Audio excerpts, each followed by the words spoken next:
Já, ég með fyrir framan mig hér í tölvunni glænýja MPA-ritgerð í opinberri stjórnsýslu. Hún svo ný að hún hefur ekki enn verið gerð aðgengileg almenningi á internetinu. Titill ritgerðarinnar vakti athygli mína þegar ég heyrði af henni. Hann Hvers vegna springa meirihlutar í sveitarstjórnum á Íslandi? Og maðurinn sem getur svarað þeirri spurningu hér kominn að rauðaborðinu. Þorsteinn Gunnarsson, borgarritari, vertu velkominn. Takk fyrir og mikill heiður að fá að vera búðinga. Það mikill heiður að fá þig og æsispennandi titill. Já, þetta var skemmtileg vegferð, verð ég að segja. Það ekki? Jú. Þú sem sagt að segja okkur aðeins af hverju þú leggur út í þessa vinnu. Þetta loka og tiltöknu námi. Já, ég ákvað fyrir margt löngu að taka diplómagráðu í opinberri stjórnsýslu, en svo fannst mér þetta svo skemmtilegt að ég ákvaði framhaldinu fyrir cirka 10 árum að taka svona cirka 1 kúrs í opinberri stjórnsýslu á hverri önn, bara svona sem mín og endumendunar áætlun. Skemmtilegt. Og þannig að ég hef haldið mig svona nokkurn við það nema þegar ég byrjaði á Reykjavíkurborg sem borgarritari 2020 og tók ég mér pásu með að koma inn í hlutina þar. En síðan hélt ég áfram og ástæðan líka fyrir því að ég vildi svona halda mínu striki var að námið nýttist mér og verkefni sem var að vinna þar nýttist mér beint í mitt starf hverju sinni. Ég var sveitarstjóri, ég var sviðsstjóri í öðrum sveitarfélögum, þannig að þetta var svo praktískt nám. Svo bara stóð ég uppi með það fyrir 1,5-2 árum og ég var bara búið með alla kúrsana, átti bara ritgerðina eftir og var ekkit endilega því buxunum að flýta mér að skrifa ritgerðina. Ég ætlaði mér samt sem var alltaf að klára hana og ég var aðalega að velta fyrir mér rannsóknarefninu. Var eitthvað að velta fyrir mér svona dálítið klassist viðfangsefni sem svona ég sem embættismaður, svona samspil embættismanna og stjórnmálafólks. En mér fannst ég fór að ígrunda þetta að það væri dálítið erfitt fyrir mig að halda fjarlægð á rannsóknarefninu og þess vegna hætti ég nú við það. En svo þegar að meirihlutinn sprakk í Reykjavíkurborg í febrúar í fyrra, eins og frægt var, þá fékk ég þessa hugmynd. Skildi þetta nú hafa verið rannsakað með einhverjum hætti og Eva María Lindsdóttir, professor við Háskólann í stjórnmálafræði, ég bar þetta undir hana og hún hvatti mig áfram því að þetta hafði ekki verið rannsakað, allavega fundum við ekki neitt. Það nefnilega. Þannig að mér fannst þetta mjög áhugavert og fór bara af stað. Bara mjög góð hugmynd hjá þér. Já, ég var alveg fegin allavega núna að vera búin að þessum. Já, ég trúi því. Það segir í abstraktnum að þetta sé tilviksrannsókn sem byggi á eiginlegri aðferðafræði sem fyrir þá sem ekki skilja þú ert að taka viðtöl.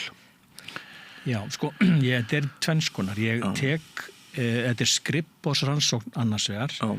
Það að segja, ég fór að kortleggja meirihluta slit aftur í tíma. Þetta var hvergi saman tekið og hvergi til og ég leitaði víða fanga.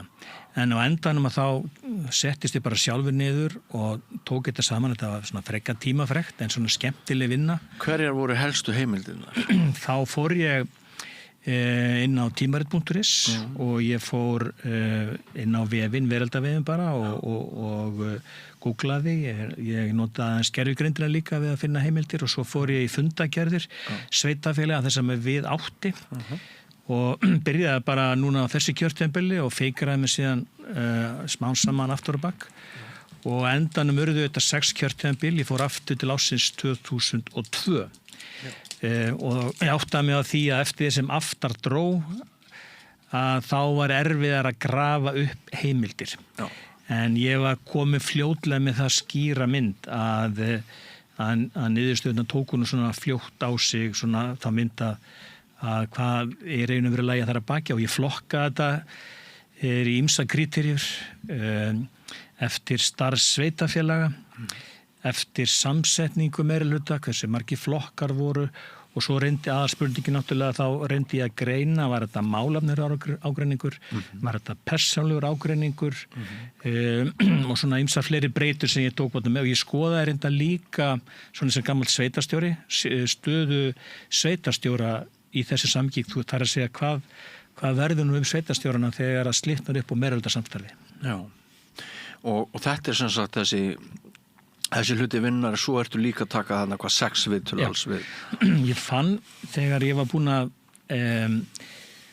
taka þessa skrifborðsrannsókn og fara dálítið djúpt ofan í hana og vinna úr inn í svona alls konar tölfræði og samantæktir, að svona sem gamall blaðamaður í grunninn, að þá fann ég það að mér langaði að taka viðtöl og bara líka til að dýpka niðurstöðunar. Og endanum að þá ákvað ég nú svona að bara til að komast yfir rannsóknina bara á umfangið annað, að takmarka þetta við 6 viðtöl, en þetta var við 4 sveitarstjórnarfulltrúa. Hvernig valdur þú þá? Það fór eftir, ég dreifði þessu hringinn í kringulandið á 6 mismunandi kjörtímabil eins og rannsóknin var og kannaðistu þau eitthvað við á alla áður? Ekki alla. Nei. Þannig að ég reyndi nú að vinna þetta dálítið markvisst. Ég vildi ekki hafa þetta einsleitan hóp. Og þannig að ég reyndi að dreifa aldrinum eins og kostu var og jöfnu kynjahlutfalli. Og ég talaði líka við 2 sveitarstjóra sem að höfðu gengið í gegnum meirihlutaslit sjálf. Já. Þannig að, og í raun og veru í stuttumáli, að þá þetta var, mér fannst það einna eftirmæðilegast að það var að taka þessi viðtöl við þessar 6 fulltrúa. Já. Þannig að það áttaði mig betur á því hvað þetta er óbúslega persónulegt og að mörgu leyti erfiði lífsreynsla fyrir viðkomandi í gangi gegnum. Meirihlutaslit. Já. Fólk var ekki búið að gera þetta upp, svo heiti getur, notaði tækifæri bara til að fara í gegnum hvað gekk á og bak við tjöldin og líka hvað áhrif þetta hafði á sveitarstjórana. Önnur þeirra sér ræddi við misti vinnuna, hinn aðilinn hélt sinni vinnu og það líka gerist þegar slittan upp á meirihluta-samstarfi að þannig sveitarstjórnar fólk að taka dálítið stórar ákvarðanir sem hefur áhrif á mjög marga, ekki síð sveitarstjórnar sem að geta mist vinnuna við það ákvörðun og eru kannski búin að flytja búferðlum eins og ég þekki nú bara sjálfur. Þannig að það er eins og ekki, þannig að viðtölin voru bara upplifun út af fyrir sig. Já. Ég trúi því að þessi svona miklar tilfinningar og dýnamik í reynslu þessa hóps sem hefur gengt því starfi að stýra sveitarfélagum. Algjörlega, ég þetta svona, það var einn viðmælandi sem að dróða þetta fannst mér aldrei vel saman, þegar hann lýsti svo eins og sorgarferli því að það fari að stað með góðan ásetning eins og sveitarstjórnar fólk gerir alltaf. Fæstir eru með þetta sem að aðalstarfi, þannig að þetta er svona ofan á allt annað sem fólk er með, þannig að þetta svona reynir víða á. Þannig er fólk í jafnvel ólíkum flokkum. Fæstir með þetta að aðalstarfi? Já, það er eingöngu Reykjavíkurborgar sem allir eru í fullu starfi sem sveitarstjórnarfulltrúa eða borgarfulltrúa segir þar. Annars staðar er fólk með þetta í aukastarfi eða reynt að búa þannig hnútana eins og hefur verið gerst. Að þú getur allavega verið þá í hlutastarfi. Hvernig er það á Akureyri? Á Akureyri, ef ég man rétt að þá er enginn í fullustarfi sem bæjarfulltrúi. Nei, einmitt. En sko, þú fannst 42 sprungna meirihluta 2002 til 2026. Já. Og þér er svona líklegt að það sé rétt tala, þótt við kannski vitið það ekki alveg 100%. Já. Það er rétt, ég get ekki útilokað að vika að fara fram hjá mér. Nei. En ég bara reyndi að gera þetta bersku samvinsku, en ég held að stóra myndin sé nokkuð skýr. Já, og það var við þessa tölfræði sem ég ákvað að biðja það að koma hérna og spjalla við mig þegar ég rak augun í það, þetta voru svo mörg meirihlutaslit. Ég hélt þetta væri miklu sjaldgæfara og það svolítið fyndið að ég hafi haldið það sko, vegna þess að ég var nú sjálfur eins og þú veist að vinna hjá RÚV og Stöð 2 á Norðurlandi sko áratugum saman held ég þegar allt tekið og þetta voru nú ekki margir meirihlutar sem sprungu á því tímabili finnst mér í minningunni, ég man eftir að hafa farið til Skagafjarðar einu sinni, jú, maður man eftir fleiri tilvikum en mér finnst þetta ansi margar sprengingar, 42 sprengingar og eigum við áður en við förum í helstu ástæður þessara sprenginga að biðja þig aðeins að lýsa fyrir mér hvar fólk rólegast og leiðitamast og hvar síst hérna von á fréttum og hvar á landinu þeir springa oftast. Já, kannski fyrir að fyrsta þá rétt að draga það fram að kjörtímabilið 2006 til 2010, hrun kjörtímabilið, það sker sig alveg úr. Já. Það voru 17 meirihlutar sem sprungu þá. Já, það voru 17, já. Og ég greindi bæði fyrir og eftir hrun og þetta var svona nokkuð neginn til helminga en þarna náttúrulega var náttúrulega rekstur sveitarfélagana mjög erfiður og þungur og það ríkti mjög víða í stofu meirihluta samstarfs og þetta hafði alveg afleiðingar inn í kjörtímabilið þar og eftir þannig að en 2006 til 2010 sker sig alveg úr. Síðan dálítið áhugavert sko að flokka þetta eftir landslutum ég geri það til að átta mig á því svona hvar ég segi hvar mesti friðurinn og ófriðurinn hvar mesti æsingurinn það kemur nú reyndar í ljós að mesti ófriðurinn var á Reykjanesi og það kemur nú til út af því að það var nú í sveitarfélagi sem ég starfaði þó nokkuð lengi í Grindavíkurbæ þá sprakk hann 3 sinnum á einu og sama kjörtímabilinu, þessu fræga, 6 til 10 og sprakk síðan aftur kjörtímabilið þar og eftir.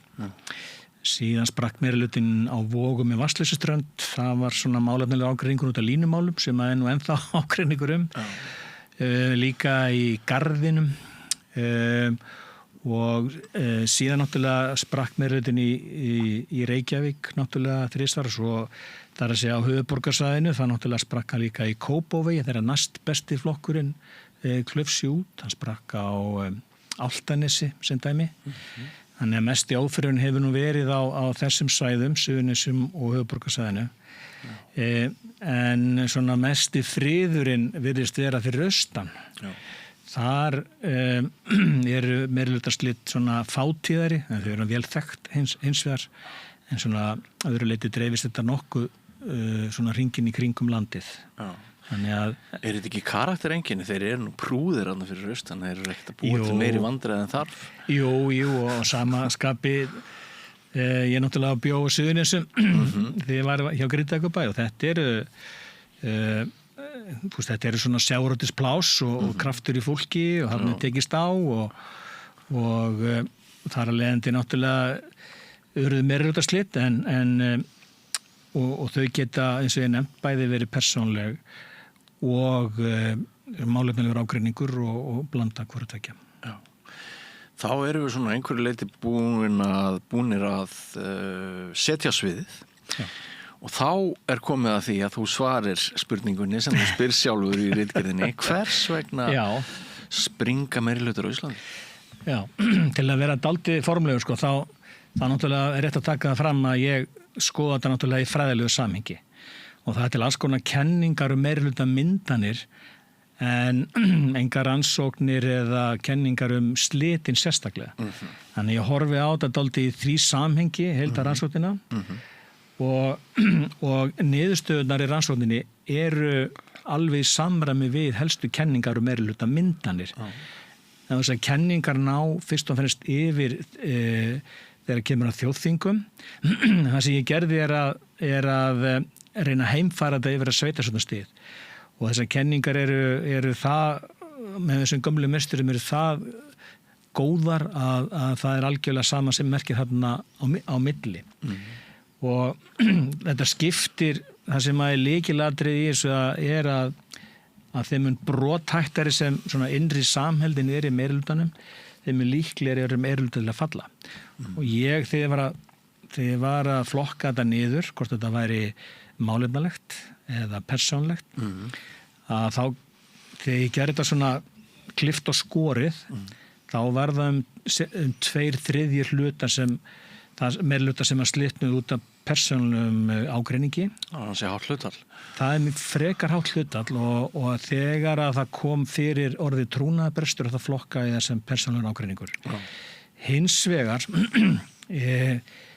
getur annað verið undanfæri hins á kodveginn sem og það annað getur verið undirliggjandi, það getur verið einhver málumælur ágreiningur undirliggjandi sem að springur síðan upp og yfirborðið með persónulegum ágreiningi eða trúnaðarbresti. Þannig að það rosalega erfitt í praxís að aðskilja þetta. Þannig að þetta í raun og veru blanda af báðu. Það svona megin niðurstaðan en það klárlega málefnalegur ágreiningur í sumum meirihlutaslitum eins og sala á hlut Grindavíkurbæjar í Hitaveitu Suðurnesja sinn tíma, línulagnir.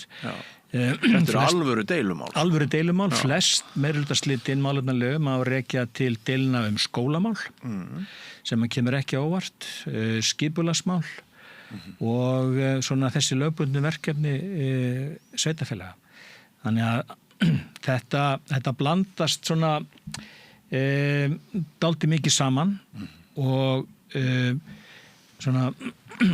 viðtölin þau styrkja þessa niðurstöðu einmitt mikið vegna þess að fólki sem upplifir meirihlutaslitin þau voru þetta var mjög mikið svona þarna voru persónur og leikendur að takast mikið á málefni sem þeir náðu ekki að leiða til lykta í raun og veru. Þannig að þess vegna sprakk upp úr meirihlutanum. En ef við sem sagt reynum að finna eitt íslenskt orð sem að skýrir flest meirihlutaslit það trúnaðarbrestur. Já, það rétt. Og sumir meirihlutana verða til í asa og flýti og það eru allir að hringi í alla og úrslitin eru ekki ennþá leiki ekki fyrir og ég hef nú sko, þú veist, í beinni útsettingu hafa verið myndaðir meirihlutar hjá mér þegar ég var í kosningasjónvarpinu skilur áður og stundum eru rosalega svona læti og spenna en aðrir taka sér góðan tíma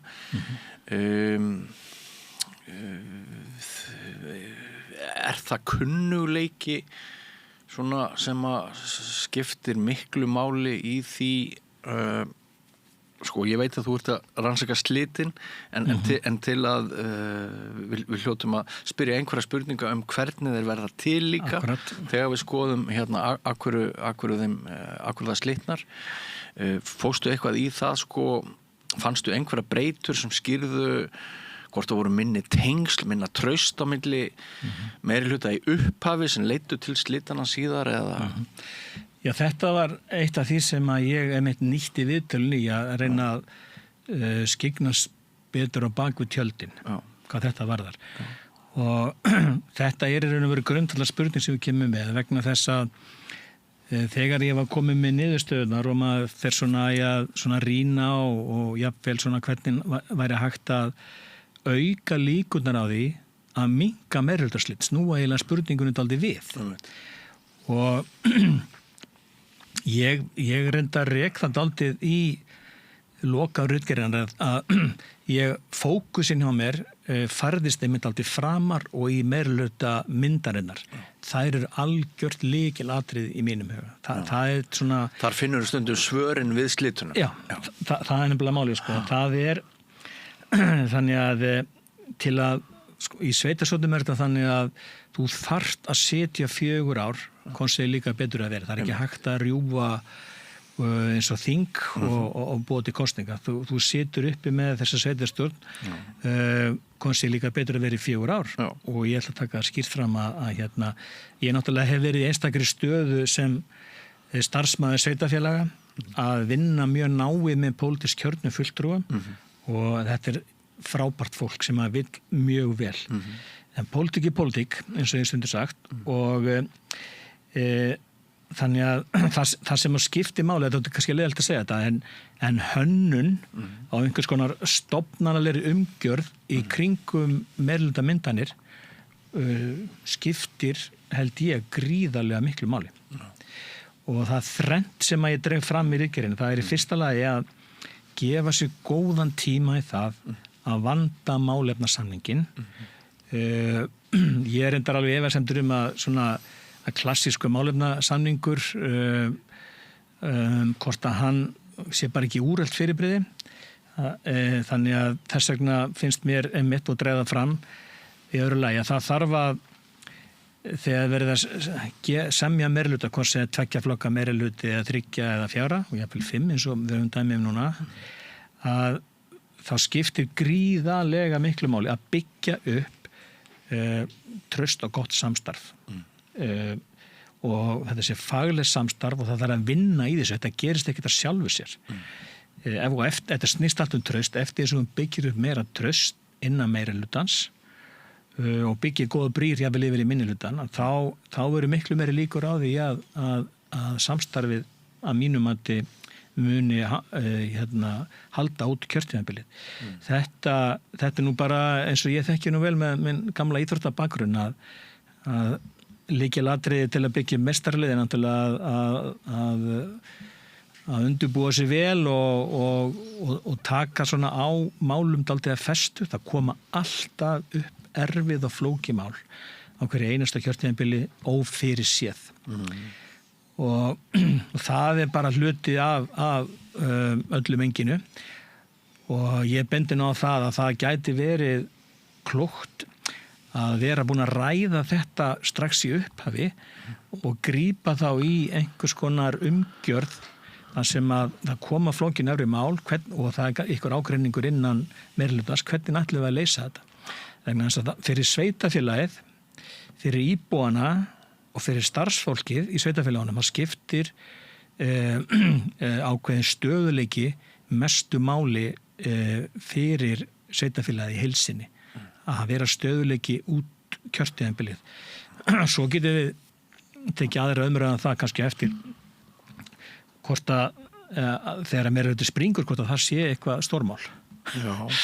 En sem sagt sýnir rannsóknin að menn líta á það sem hreint tap þegar meirihlutar springa eða bara tækifæri eitthvað hafi breyst það er náttúrulega mikið áfallið sem ég nefndi áður þegar meirihlutar springa og það getur verið örugglega bara og ég fann það í viðtölum þetta getur verið sárt en það var alveg skýrt í viðtölunum sem að eftir því sem við vanda betur undirbúningin með faglegri nálgun að þeimur líklega er að meirihlutin haldi út kjörtímabilið og það þriðja sem ég benda á er að það er líka mjög mikilvægt hvort sem að sveitarstjórinn er ég nota sveitarstjóri sem samheiti yfir bæjarstjóra og borgarstjóra að sveitarstjórinn sé hvort sem hann er faglega ráðinn í gegnum ráðningaferli það sem bara sá hæðast eða svo hæðasta er ráðinn eða þá að þessi pólitísk kjörin oddviti eins og hefur fastaldið í vöxt núna eftir síðustu kosningar svona verið ákveðin viðsnúningur í því að það skipti mjög miklu máli að ræða stöðu sveitarstjórans og bara í samhengi meirihlutans. Við veitum náttúrulega á sveitarstjórn að vera sveitarstjóri allra sveitarstjórnar en eðli málsins samkvæmt að þá er pólitískur sveitarstjóri, hann er náttúrulega ráðinn af meirihlutanum og sveitarstjórar hverju sinni er náttúrulega alltaf ránir af viðkomandi meirihluta þannig að því leitunum til þeir alltaf pólitískir maður horfir að þannig. En hinn er beint pólitískt ráðnu sveitarstjórar, þeir eru aðeins ólíklegri til þess að verða farsælir og til þess að verða langlífir, er það ekki rétt samkvæmt rannsókninni heldur en hinn sem eru ráðnir með faglegum hætti? Eða innan gæsalappa er þetta náttúrulega svolítið að einhverju leiti þegar maður segir að getur náttúrulega verið fagleg ráðning þótt þessi pólitísk. Algjörlega. Allavega kortlægningin hjá mér sýnir að faglega ráðnir eða fagráðnir bæjarstjórar sveitarstjórar, þeir eru miklu líklegri til þess að halda starfið sínu eftir að upp úr meirihluta slitnar. Eðli málsins samkvæmt líka þá þegar að það verður áfall í meirihluta þar sem er pólitískur bæjarstjóri þá breytist kannski valdastaðan eitthvað og þá er ekkert óðarlegt að sveitarstjóri missi sína vinnu. Það er náttúrulega það umhverfi sem að staða sveitarstjóra er dálítið merkilegt fyrirbrigði. Já, og það er 40% tilvika sem að starfsöryggi sveitarstjóra verður ekki neitt í kjölfar meirihlutaslita. Já, þeir bara missa vinnuna. Sveitarstjórastarfið er þannig að þetta er eina starfið sem þú þarft ekki að auglýsa í sveitarfélagi. Það getur eiginlega bara kipt hverjum sem er inn á götunni og tekist á við þetta ábyrgðarmikla starf og það hefur verið gert og bara margir staðið sig mjög vel í því. Umdeilanleiki þetta einmitt dæmis á Akureyri og örugglega víðar núna, sko. Þetta er dálítið áhugavert hvernig þetta sveiflast. Núna er búið að ráða pólitíska oddvita sem sveitarstjóra mjög víða. Því hefur fjölgað, því mann nú ekki alveg tölfræðina, það er nú ekki búið að ganga frá ráðningu allstaðar.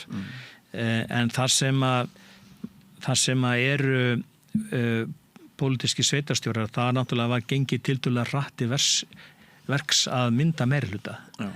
Sjáum það víða, en svo núna er náttúrulega auglýsingaferli í gangi mjög víða, verið að ráða auglýsættir sveitarstjórum. En það virðist vera miklu færri sveitarfélög sem er að fara þá leið. Já. Svo er hiti líka laun sveitarstjóra og þú ert aðeins búin að vera að tala óöryggi þeirra í starfi og hvað þetta er í rauninni furðulegt jobb. Það þarf ekki að auglýsa það, bara hvað úti sem getur orðið sveitarstjóri. En mig grunar að þér finnist að það sé eðlilegt að sveitarstjórar séu nokkuð vel launa, það í ljósi þessar óvissu, en samt veit ég ekkert hvort ég hef rétt fyrir mér. Hver er skoðun þinn á því? Já, ég held að það sé rétt hjá þér. Starfsöryggið er mikið, eins og rannsóknir sýnir og þetta er 4 ára samningu sem að sveitarstjórar með. Það er ekki að ráða skuldbinda lengur að ráða sveitarstjóra heldur en það sem er sami tími og kjörtímabil sveitarstjórnar. Þetta er gríðarlega ábyrgða mikið starf og þegar að launaskali sveitarfélaga er brotið niður, það er náttúrulega eðlilegt að æðsti embættismaðurinn sé á hæstu laununum. Þannig að ég held að sveitarstjórar séu með það ábyrgð sem að þeir gegna hverju sinni, að þeir séu bara á ágætislaunum. Veistu hvort margir þeirra eru með líftryggingu? Það er eitt af því sem að þeir segja fyrir norðan að sé hneykslanlegt varðandi ráðningu nýs bæjarstjóra á Akureyri. Það þekki ég ekki. Nei, þú ert ekki í þeim málum. Nei. En af því að við vorum að tala trúnaðarbrestin áðan, fylgdistu spenntur með því sem var að gerast í Hafnarfirði daginn, þar sem að þetta orð var einmitt talið alfa og omega í allri atburðarás þar. Já, sko, þegar ég á við trúnaðarbresta þá ég við þegar að það slitnar upp á meirihlutanum. Þetta er svona meira í aðdragandanum og maður þekkir náttúrulega ekkert hvað gerist þar á baki við tjöldin en þetta var náttúrulega atburðarás sem að vakti athygli og dálítið svona óvænt en öðru leyti svo sem hef ég ekki þá innanbúið þekkingu að tjá mig mikið um það sem gerist þar. Nei. Nú fannst mér oft þegar ég bjó út á landi að þar væru sveitarstjórnir svolítið svona íhaldsamt fyrirbæri og menn vildu frekar byggja á því sem þekktu einmitt ákveðnu kunnuleika og oft var íhaldið og framsókn þarna bara einhvern veginn vinsalasti kosturinn, menn voru svona síður til í að gefa nýjum frambóðum kannski sjans og núna alltaf sjá að miðflokkurinn kemur mjög illa út úr meirihlutamyndun þótt að hafi orðið var ekki 26 fulltrúar sem fengu. Þannig að þeir bæði vinna stórsigur í sveitarstjórnarkosningunum en það má líka segja áhrif þeirra séu lítil sem engin í meirihlutum og er það ekki rétt hjá mér að í ritgerðinni ertu líka að skoða sem sagt, hvað maður að segja, svona bakland rótgróinna stjórnmálaflokka? Já, ég kortlagði meirihlutaslutin eftir því hvaða flokkar voru í meirihluta hverju sinni og það er svona að má segja að það sé nú eiginlega bara í næstu því línulegu samhengi við þá flokkar sem í meirihluta og fjölda þeirra sveitarstjórnarfulltrúa eftir framboðum en það sem er kannski áhugaverðast við þetta er það að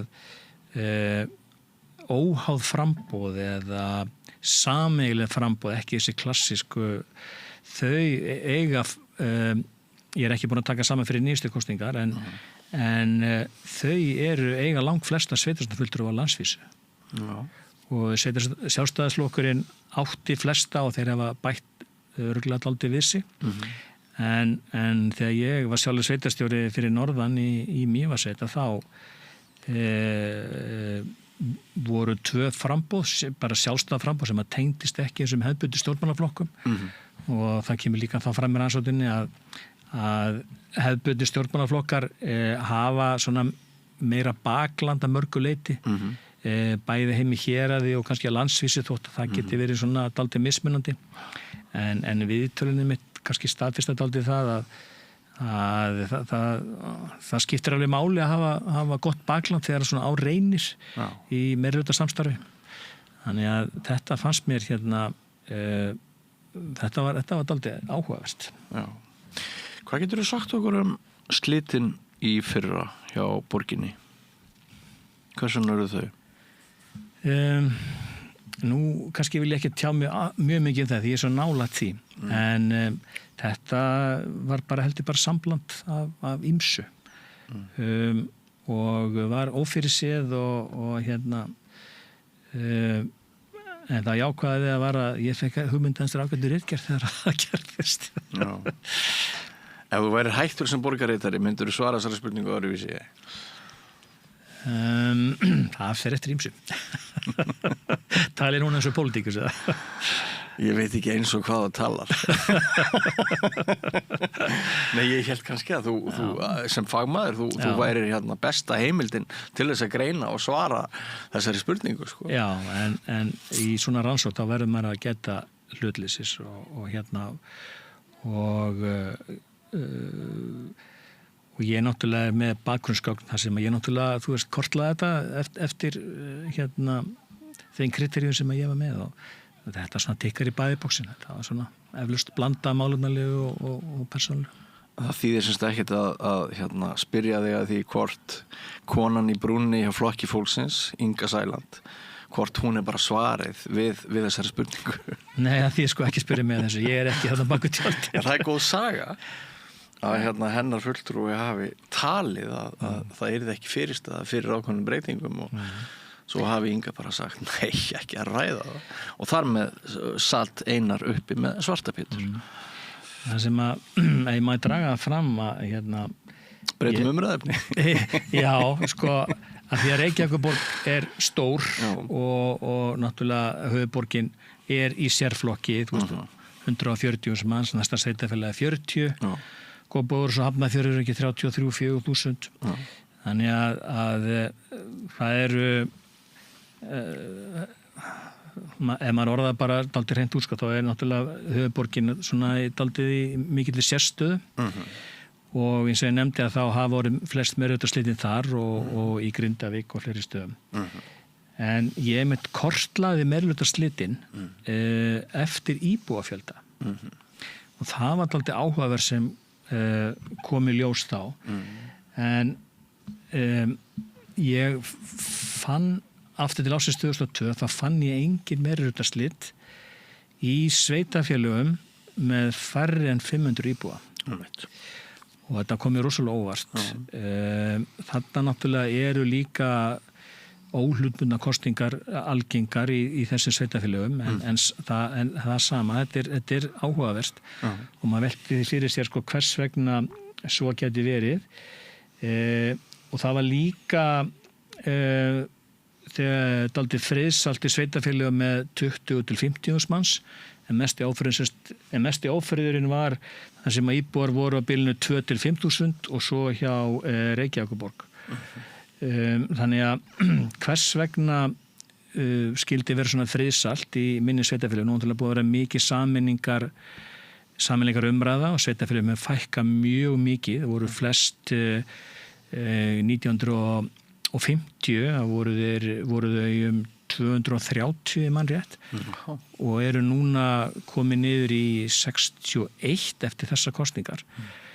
Og það hefur aldrei verið sett í lög skyldur sammenning sveitarfélag í Íslandi eins og það hefur verið gert sem starf á Norðurlöndunum þannig að það verið farið sameiningar átök í því skyni að efla sveitarstjórnarstigið, bjóða upp á betri þjónustu í stærri einingum og þannig að sveitarfélögin geti tekið á móti fleiri verkefnum. Rannsóknir sýna að sveitarfélögin kannski réðu síður við stærri og erfiðari verkefni þegar sveitarfélögin voru svona fámenn og mörg.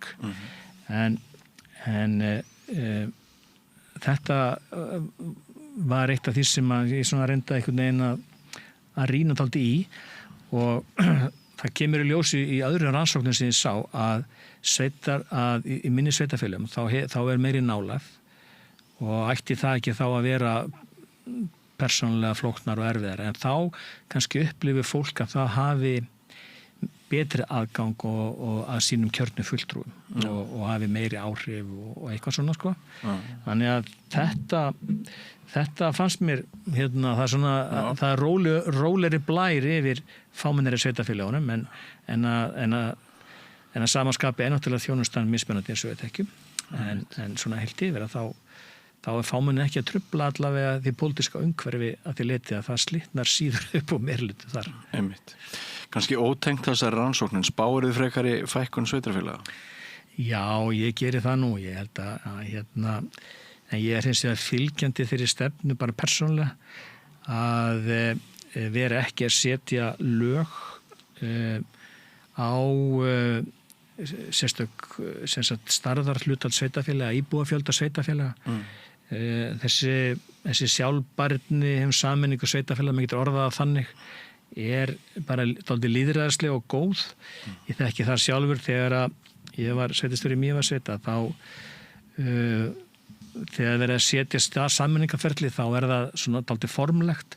Það þarf að samþykkja sveitarstjórnum beggja sveitarfélaga eða jafnvel fyrri, ganga til formlegra viðræðna og þá er ekkert aftur snúið, þá endar þetta með kosningu og ég tók þátt í því ferli með Þingeyjarsveit og Skútustaðahrepp og það var síðan samin að þá ég reyndar farin í borgina að þá var samþykkt íbúakosningum beggja megin bara eins og þetta er að sameina sveitarfélagið og ég held að þetta sé bara alveg ágætis svona lýðræðisversla að fara í gegnum þessu umræðu því að þetta er það svo sem gengur á ýmsu sameiningu sveitarfélaga eins og við þekkjum núna í Suðurnesjabæ þessi kjörtímabili þar sem að í nýstofnuðu sveitarfélagi með sameiningu Sandgerðis og Garðs og það slitnaði upp úr meirihluta út af deilu gervigrasvöll staðsetningu honum sem dæmi.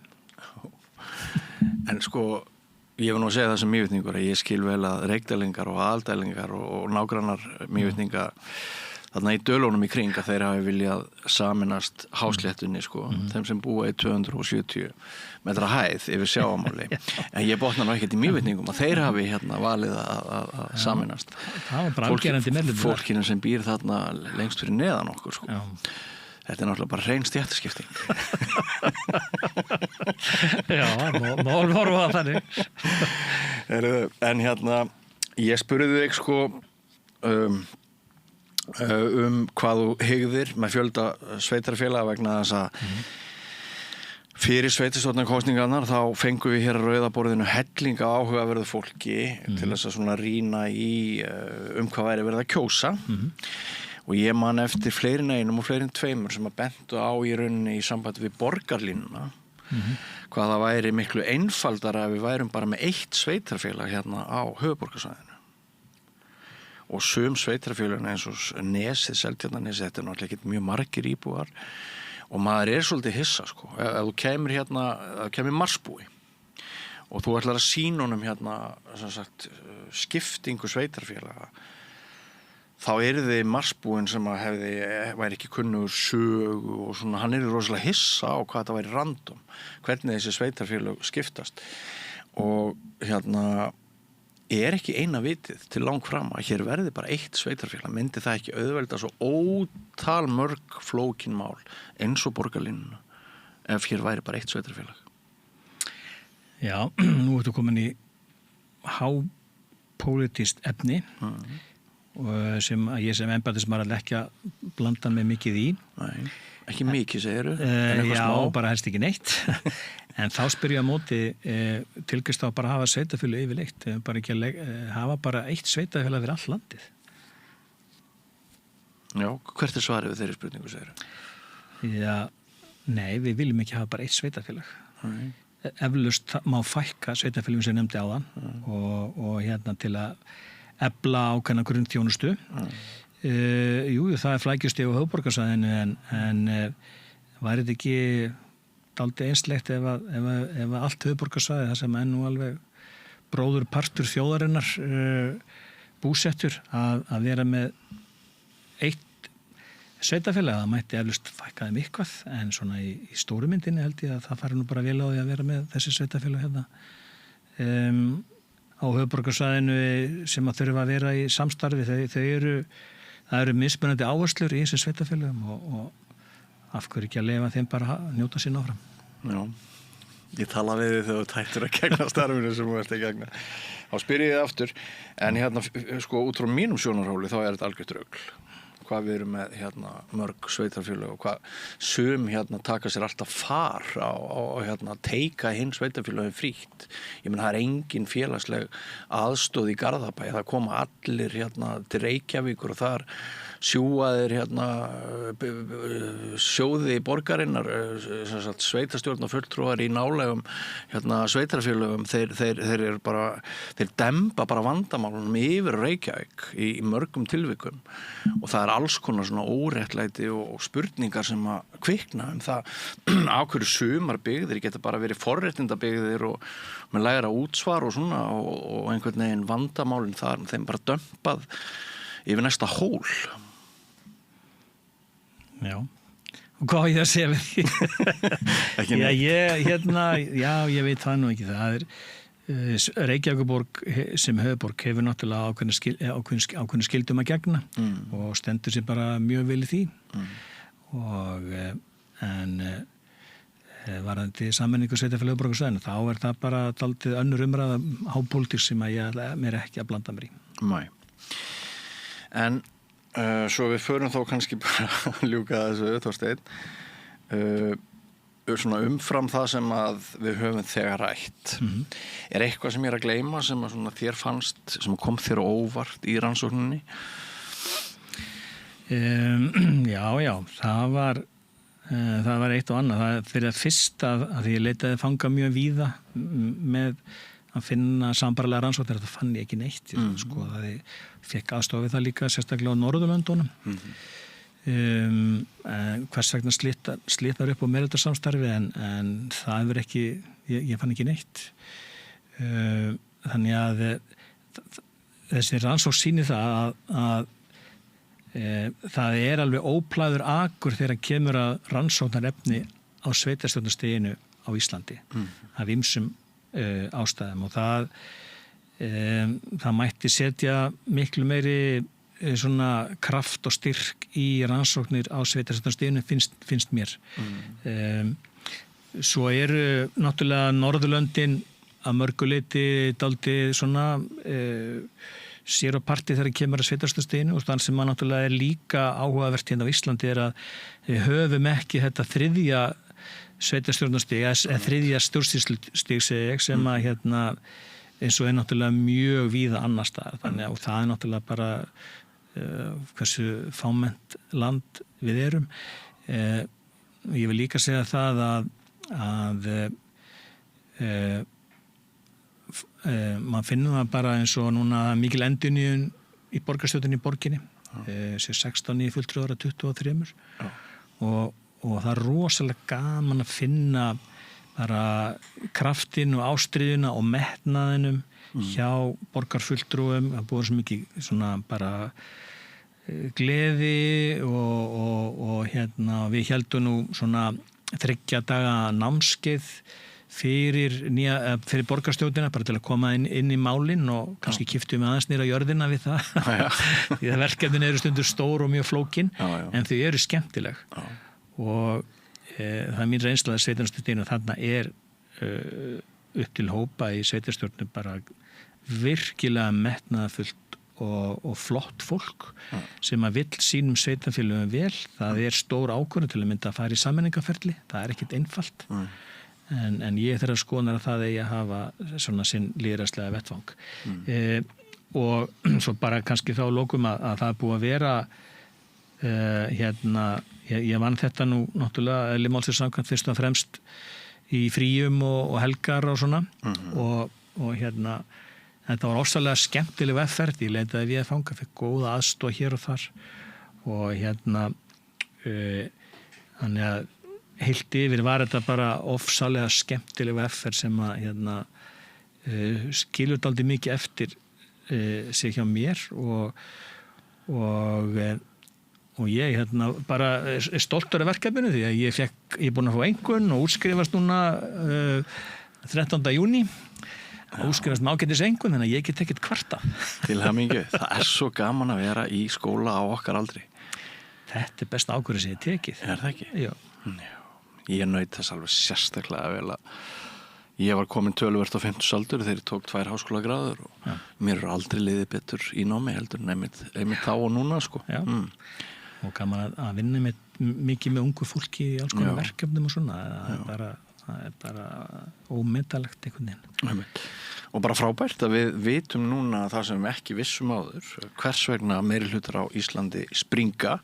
Við vitum eitthvað um það, ég veit að við vissum ekkert um það áður en þú gerðir þessa rannsókn. Núna vitum við töluvert um það.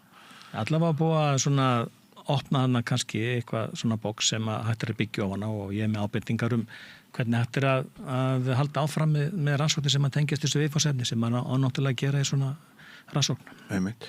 Og þá er að stóra spurningin fyrir almenning sem er að öfunda mig að njóta þeirra forréttinda að ég sé komið með ritgerðina í hendur.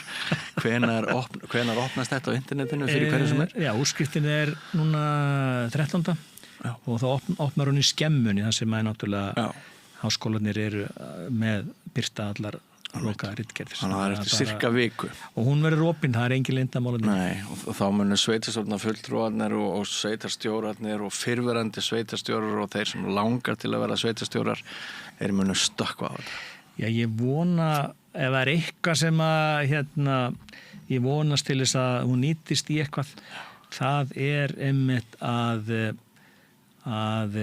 byggja upp nýja meirihluta með faglegum hætti byggja upp traust á milli fólks og vegna þess að við þráum öll ákveðin stöðuleika á sveitarstjórnarstiginu, skiptir bara miklu máli fyrir íbúa sveitarfélagsins. En þú líka verið blaðamaður og það er gaman að vera blaðamaður þegar meirihlutar springa.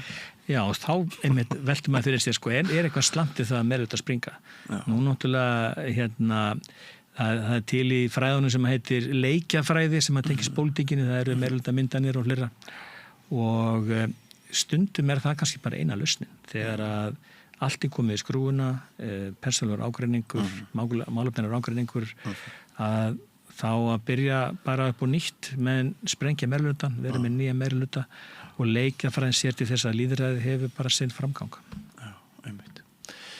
Ljómandi, Þorsteinn, borgarritari, kæra þakki fyrir komuna og ertu búin að ákveða hvort þú sest í helgan stein núna námslega, ætlar að læra eitthvað meira? Ég þarf að taka mér allar smá pásu en það er aldrei að vita hvað manni þetta er hugið framhaldur. Allir sem við vel á. Kæra þakki fyrir komuna. Takk. Og áfram göngum við götuna, kæru hlustendur, nýr kafli eftir andartak, ekki fara langt. Við lifum á tímum þegar þörfin fyrir opna og gagnrýna umræðu er brýnni en nokkru sinni fyrr.